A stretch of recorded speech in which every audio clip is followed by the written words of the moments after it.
Alors la proprioception musculaire, c'est un sens. Donc elle repose sur des capteurs sensoriels que l'on trouve dans tous nos muscles et qui sont sensibles à l'étirement des muscles. Ça va envoyer une information à votre cerveau de mouvement. Sans la proprioception musculaire, on ne pourrait pas percevoir ces mouvements en absence de vision.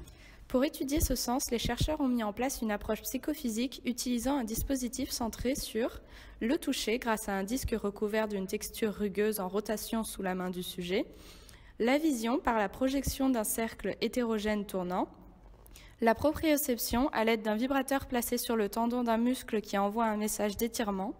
Pour mesurer la réponse, le sujet reproduit sa sensation avec un potentiomètre qui récupère la vitesse et le sens de rotation de l'illusion. On obtient l'illusion que la main tourne dans le sens inverse du disque de façon plus marquée en associant les sens. Ce même dispositif a été adapté pour être testé dans l'IRM pour obtenir des images fonctionnelles afin de voir les régions activées du cerveau en interaction en fonction des différents sens stimulés. Les personnes âgées sont très intéressantes parce que tous les sens déclinent avec l'âge. Et donc, on peut se demander comment va être altérée leur perception et la représentation de leur corps. Le cerveau est plastique et donc, il est capable de se remodeler. Et ce qui nous a intéressés, c'est de voir dans quelle mesure le cerveau développait des mécanismes de compensation. Première expérience sur 2 groupes constitués de sujets jeunes et de sujets âgés avec le dispositif psychophysique a montré que les personnes âgées ont besoin de stimulation avec une plus grande différence d'intensité pour obtenir les mêmes résultats que chez les jeunes. Cela est d'ailleurs plus marqué au niveau de la proprioception que du toucher.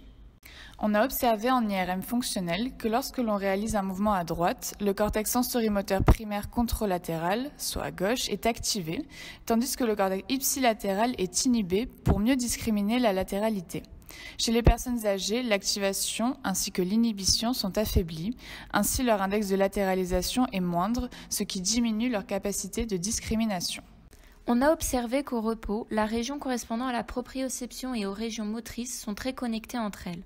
Chez les jeunes, ce réseau est bien localisé et précis, tandis que chez les personnes âgées, le réseau est moins intense et plus étendu. En soustrayant le réseau des personnes âgées à celui des jeunes, on observe que l'activation est en effet plus diffuse vers la région frontale principalement. Il y a donc plus de connexion entre les réseaux, mais une moins bonne sélectivité dans le cerveau des personnes vieillissantes. Notre étude montre que le cerveau des personnes âgées est moins sélectif, c'est-à-dire qu'il va avoir tendance à recruter plus de régions pour réaliser la même tâche que des sujets jeunes. Mais en même temps, cette moindre sélectivité va avoir un effet bénéfique, puisque le cerveau des personnes âgées va avoir tendance à combiner davantage les entrées sensorielles qui lui parviennent pour compenser les déficits des sens qui se développent au cours de l'âge. Vont avoir tendance à être beaucoup plus perturbées par des éléments distracteurs lorsqu'elles réalisent une action que les sujets jeunes. Il faut donc veiller dans la vie de tous les jours à ce que lorsqu'elles sont engagées dans une tâche en particulier, eh bien, il y ait le moins possible d'éléments qui les distraient au moment où elles réalisent leur tâche.